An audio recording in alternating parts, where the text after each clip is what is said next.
Welcome back students, this is Pradeep Nayak and you are watching my YouTube channel जहां पर मैं videos upload करता हूं related to basic concept of physics, chemistry and mathematics for all the classes.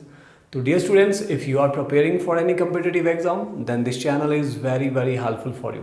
तो इस channel को आप subscribe करें और बेल आइकन को प्रेस करना ना भूलें ताकि जब भी मैं कोई वीडियो अपलोड करूँ उसका नोटिफिकेशन आप तक पहुँच जाए। तो डियर स्टूडेंट्स, हमने शुरू किया है +2 क्लास का फिजिक्स और हमने पिछली वीडियो में पढ़ा था इलेक्ट्रोस्टैटिक, जो यूनिट फर्स्ट का फर्स्ट चैप्टर है। इलेक्ट्रोस्टैटिक के बेसिक कंसेप्ट आप iTab पे जाकर देख सकते हो। आज हम पढ़ने वाले हैं नए टॉपिक, नए कंसेप्ट्स रिलेटेड टू इलेक्ट्रोस्टैटिक। तो डियर स्टूडेंट्स, इलेक्ट्रोस्टैटिक में हम शुरू करने वाले हैं अगला topic, that is quantisation of electric charge. Electric charge का क्वांटाइजेशन होता क्या है? What is quantisation of electric charge and what is the cause of quantisation of electric charge? बड़ा सिंपल सा टॉपिक है। क्वांटाइजेशन ऑफ इलेक्ट्रिक चार्ज, किसी भी body में जो चार्ज होगा that is always equal to integral multiple of charge होना, यानी इलेक्ट्रॉन। सीधी सी बात है, जितने इलेक्ट्रॉन पे चार्ज होता है ना उसी का इंटीग्रल मल्टीपल चार्ज होगा किसी भी बॉडी में। अगर सभी बॉडी में चार्ज इलेक्ट्रॉन और प्रोटॉन की वजह से है तो इट मीन्स जो चार्ज होगा उस बॉडी में वो हमेशा जितना इलेक्ट्रॉन पे चार्ज है या फिर जितना प्रोटॉन पे चार्ज है उसी का ही इंटीग्रल मल्टीपल होगा। मान लो अगर 2 चार्ज है तो कितना चार्ज होगा बॉडी में? 2 × 1.6 × 10⁻⁻⁻19 कूलम। जितना एक इलेक्ट्रॉन पे चार्ज होगा उसी का ही मल्टीपल होगा। ठीक है, वो 1 से भी मल्टीप्लाई हो सकता है, 2 से भी मल्टीप्लाई हो सकता है, 3 से भी, 4 से भी, 5 से भी, लेकिन इंटीजर्स होंगे ये। इट में भी नेगेटिव एंड पॉजिटिव, क्योंकि चार्ज नेगेटिव भी हो सकता है, पॉजिटिव भी हो सकता है। ठीक है, इसलिए जो क्वांटाइजेशन ऑफ इलेक्ट्रिक चार्ज उसमें जो Q है that is always equal to ±NE। जितना इलेक्ट्रॉन पे चार्ज होता है उसका ही इंटीग्रल मल्टीपल होगा। N can be 0, 1, 2, 3, 4, 5। ठीक है, ये इंटीजर है। क्लियर? तो N की वैल्यू ये हो सकती है, किसी भी बॉडी में जो चार्ज होगा वो ऐसा होगा। क्लियर? तो इसका कॉज क्या है? What is the cause of quantisation of electric charge? Electric charge quantized होता है किसी भी बॉडी में। इसका कॉज क्या है? इसका कॉज ये है, जब इलेक्ट्रॉन ट्रांसफर करता है एक बॉडी से दूसरी बॉडी में वो हमेशा इंटीजर की फॉर्म में करेगा। या तो 1 इलेक्ट्रॉन करेगा, या 2 इलेक्ट्रॉन करेगा, या 3 इलेक्ट्रॉन करेंगे। समझ में आ रहा है? इस तरह से इलेक्ट्रॉन ट्रांसफर करते हैं। तो what is the cause of quantization of electric charge? The main cause of quantization of electric charge is only integral multiple of electrons are transferred from one body to another। या फिर आप कह सकते हैं कि जो बॉडी होती है उसमें जो चार्ज होता है वो इलेक्ट्रॉन और प्रोटॉन की वजह से होगा, और इलेक्ट्रॉन और प्रोटॉन कभी भी फ्रैक्शन में एग्जिस्ट नहीं करते हैं।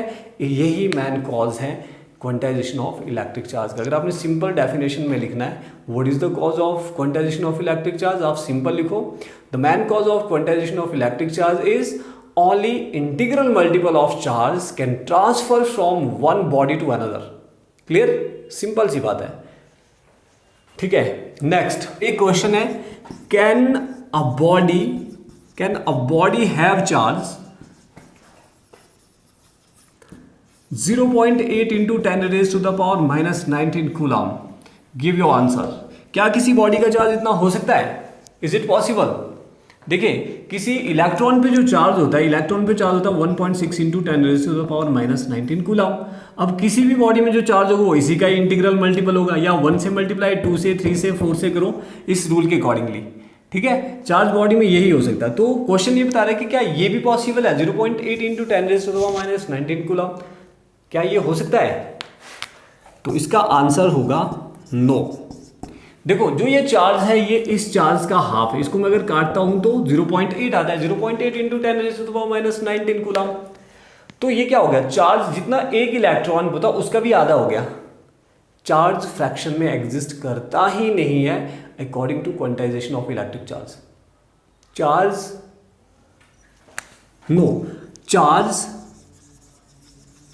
in fraction does not exist according to quantization of electric charge। जो इलेक्ट्रिक चार्ज का क्वांटाइजेशन रूल है, क्वांटाइजेशन ऑफ इलेक्ट्रिक चार्ज का जो क्वांटाइजेशन रूल है उसके accordingly charge in fraction exist ही नहीं करेगा। तो इतना चार्ज तो पॉसिबल ही नहीं है। क्लियर? तो ये कंसेप्ट है क्वांटाइजेशन ऑफ इलेक्ट्रिक चार्ज का. Now next topic is Coulomb's law in electrostatics. State and prove Coulomb's law in electrostatics. Coulomb's law in electrostatic. बहुत इंपॉर्टेंट टॉपिक है. What is Coulomb's law in electrostatic? Okay, coulomb law in electrostatic statement. देखो, coulomb law in electrostatic बताता है कि अगर मान लो आपके पास दो चार्ज है Q1 and Q2 separated by a distance R. अब जो ये दो चार्जेस है इट में भी बोथ पॉजिटिव हो सकते हैं, दोनों नेगेटिव हो सकते हैं, या फिर एक पॉजिटिव एक नेगेटिव, ये कुछ भी हो सकता है. ठीक है, ये जो चार्जेस है ये कुछ भी हो सकते हैं. इनके बीच जो फोर्स लगेगी that force is directly proportional to product of charges and inversely proportional to square of the distance between them. और जो ये चार्ज है ये किसी मीडियम में भी हो सकते हैं या फिर ये वैक्यूम में भी हो सकता है. ठीक है, तो जो ये फोर्स लगती है इन चार्जेस के बीच, this force can be attractive and this force can be repulsive. Therefore this force is known as force of interaction. तो जब स्टेटमेंट करेंगे हम कूलम्स लॉ की, वो क्या बताता है? According to Coulomb's law, according to this law, the force of interaction between any two charges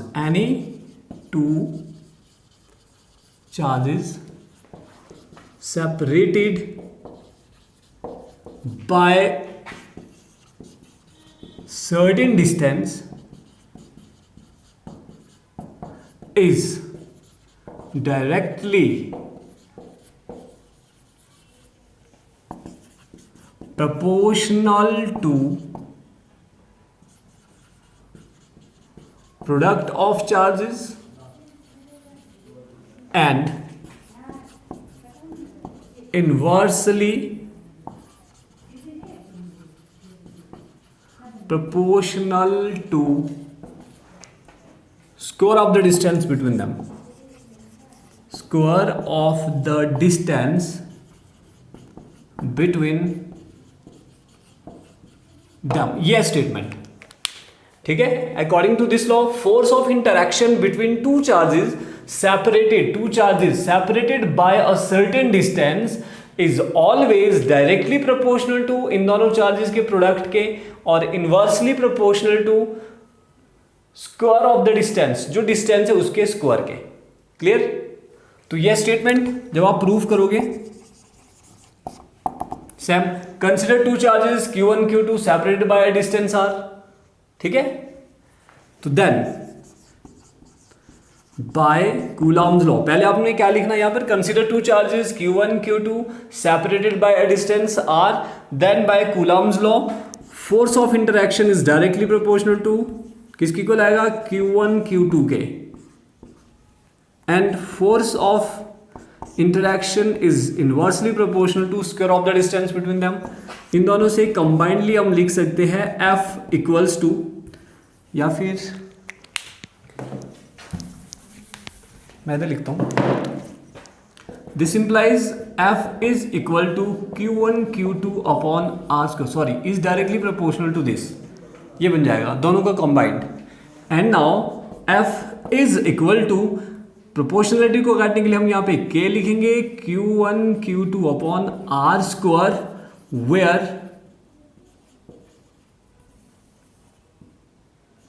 where K is constant of proportionality and it is called electrostatic constant. Electrostatic or Coulomb's constant. इसको Coulomb's constant भी कहा जाता है. ठीक है, electrostatic constant या फिर Coulomb's constant. And its value depends on SI system, sorry its value depends on system of unit. तो its value depends on system of unit, system of unit आप ऐसा लिख सकते हैं. तो इसकी वैल्यू सिस्टम ऑफ यूनिट के ऊपर डिपेंड करती है. तो in SI K will be equals to 1/4 pi epsilon nought epsilon r, ये होता है, ठीक है। बट इन फ्री स्पेस, अगर चार्जेस फ्री स्पेस में तो जो एब्सोल्यूट जो एप्सिलॉन r इसकी वैल्यू 1 होती है, ये होता है relative permittivity of free space.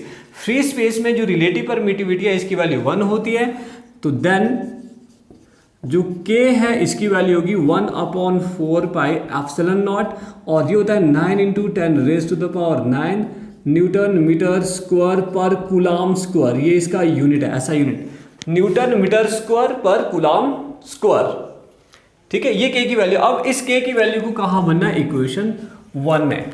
मैं ये स्टेटमेंट मिटा देता हूं।